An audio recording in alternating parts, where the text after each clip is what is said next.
this meat that we get from right in our backyard, you know, we've got to take the measures to make sure we preserve it in the right way so that in the middle of the winter or in the springtime when we need that fresh protein, it's right there ready to go.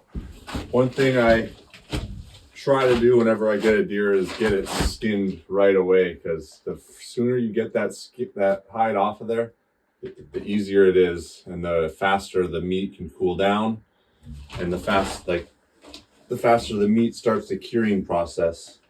Depending on the time of the year, you can hang a deer anywhere from 1 to 2 days to 3 to 4 weeks, depending on the temperature outside. Right now it's still kind of warm out, still getting into the maybe 60s, low 60s. So having said that, like, don't want to leave this hide on this deer too long, because it's you can risk meat spoilage at those temps.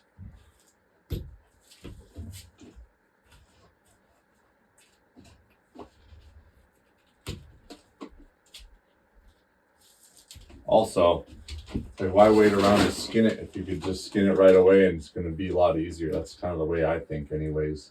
Might as well just get it done.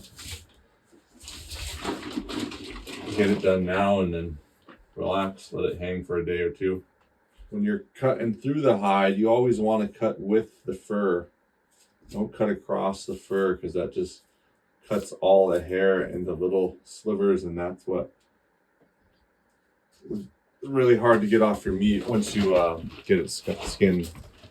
We got a spike buck that I got a couple days ago. It's been hanging for 3 days now, and right now I'm just going to cut it up and quarter it, and we'll process it later. What I'll do is I'll start at the bottom and work my way up. So the front 2 shoulders, there's no actual like bone that connects them, so you're just cutting meat to get those 2 front legs off. Such a black-tailed deer that you don't get a whole lot of meat off the front, but front legs, but I'll take those, and then we'll work our way up. We'll get the back straps, the loins, and then we'll end with getting the hindquarters. So you slide the knife right behind the scapula there, and then just come straight down. Like I said, there's no bones holding that on. It's just all meat holding the front leg on. We can go into the tenderloins now. The tenderloins on these deer are pretty small, but they're some of the most sought after meat. A lot of times when they're fresh, sometimes you really don't even need to cut them out. They just you can kind of just pull them right out when they're warm. There's not a ton of meat you got to cut to get those off.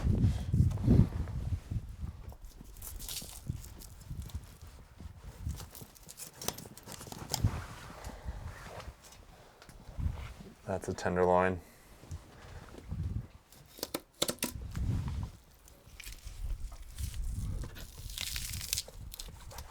Clean it up a little bit, take some of that fat, or gray skin as I call it, off of the loin. And those 2 loins there, that's 1 meal. Real tender. Now we'll go to the back strap.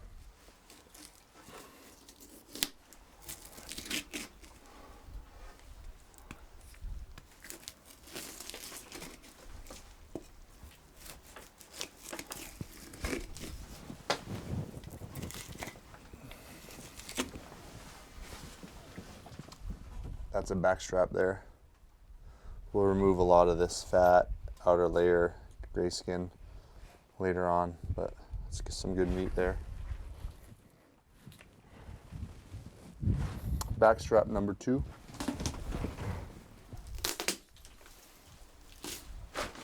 Rib cage.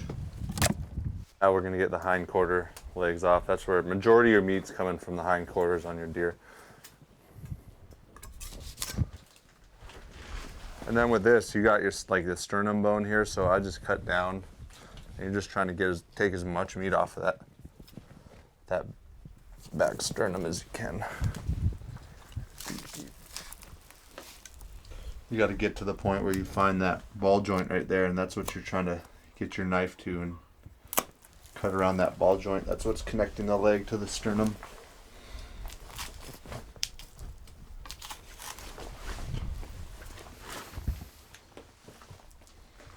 Then there's one rear ham, we call them. That's it. All quartered up. Now we're just gonna take the meat off of the bones and we're gonna jar all this meat. So I'm not gonna be too picky on how I cut it off. I'm just gonna get it off the bone because we're cutting it up into small chunks afterwards to get put into jars. So it's not gonna be too clean. I'm just gonna take the meat off the bone. This is a back ham, we call it. The hind quarter is where you get the majority of your meat from these deer, is right off the back 2 legs, and this is one of the 2. A lot of your roasts come off of this. You can get steaks off some of these roasts. Probably the most longest tedious part is when you're cutting it up for jerky, because I like to remove as much of the gray skin, which is like all these tendons and joints and stuff like surrounding the muscles. So that's really time consuming when you're doing that. When you're gonna cut them up to go into jars, you don't have to pay as much attention to that. You want to try to leave some fat on the meat when you're putting them in the jars. So, but like if you're gonna do jerky, you want to you can leave some fat, but you want to get all the gray skin off. I'll get my knife blade to find the bone, and then I'll just work all the way around the bone. Like I said, when you're cutting it up for jars, that's the way I do it, just because it's the fastest. Everybody does it a little different, but if I was gonna be cutting this up for like, well, I guess the process of taking it off the bone is all the same. You just gotta find the bone with your knife and then just kind of let the bone guide where your knife goes. Like if we're up the mountain and we're gonna bone out, because normally when we go on our mountain hikes, we don't pack them off full like the old timers did. We bone them out, take all the meat off, throw the meat into a meat bag, and then that goes into our backpack. So it's the same process up on the mountain, just taking the meat off the bone. So those are the 2 hind quarters, and then we got the front shoulders, which have a little bloodshot, and we're not going to be using a lot of it. This was a pretty small buck, so usually their front legs don't carry a whole lot of meat. Like I said, majority of your meat comes off those back 2 legs. I've noticed as I've grown older, the last 10 years or so, I've enjoyed this process a lot more. The cutting up, the taking your time. There's not a whole lot of things in life as you go forward with life you slow down at. You know, you usually become more efficient and you get faster doing these things, but I've noticed with me, I've slowed down a lot with this when it got to this process, just because I enjoy it more. And I'll block out, instead of trying to get it all done in 2 or 3 hours in the morning, I'll block out a whole day and take a whole day to break down a deer, just because I enjoy it that much. And this is a back strap here, so with this back strap, I'm just gonna take this gray skin off, and then, so you'll see what it looks like there compared to the finished product.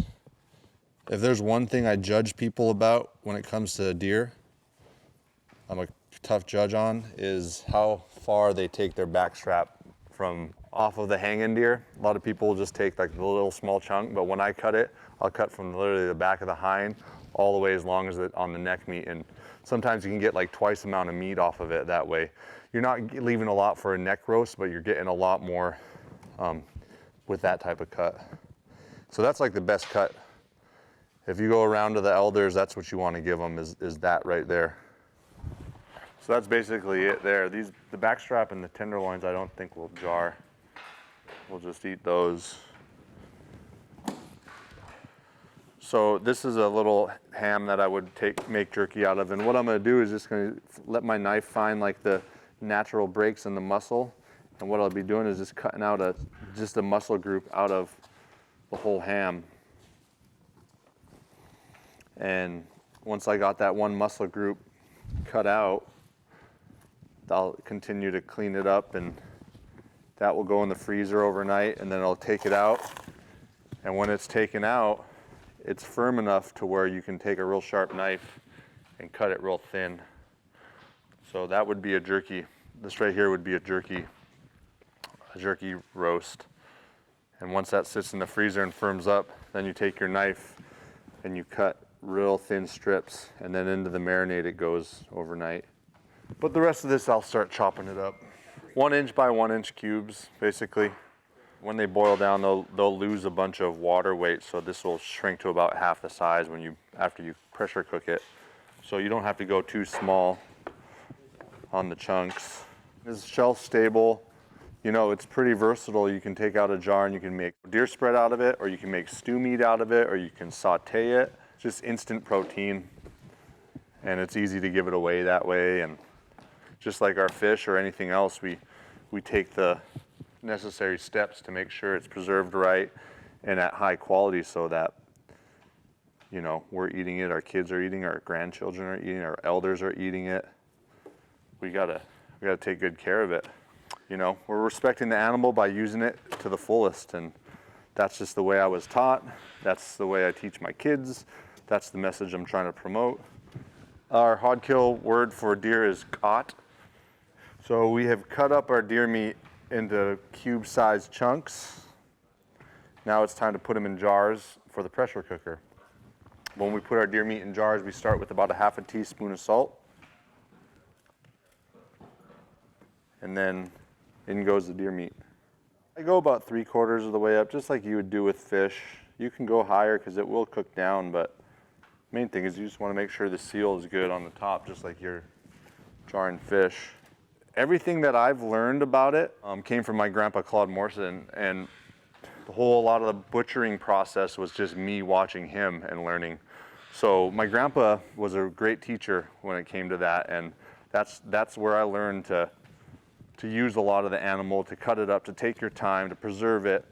And it's a good thing he taught me, because I cut up 5 or 6 of them a year just for personal use, and it's the same thing every time, and the end product always comes out pretty much the same. So we got the deer in jars, the lids are on, the salt is in.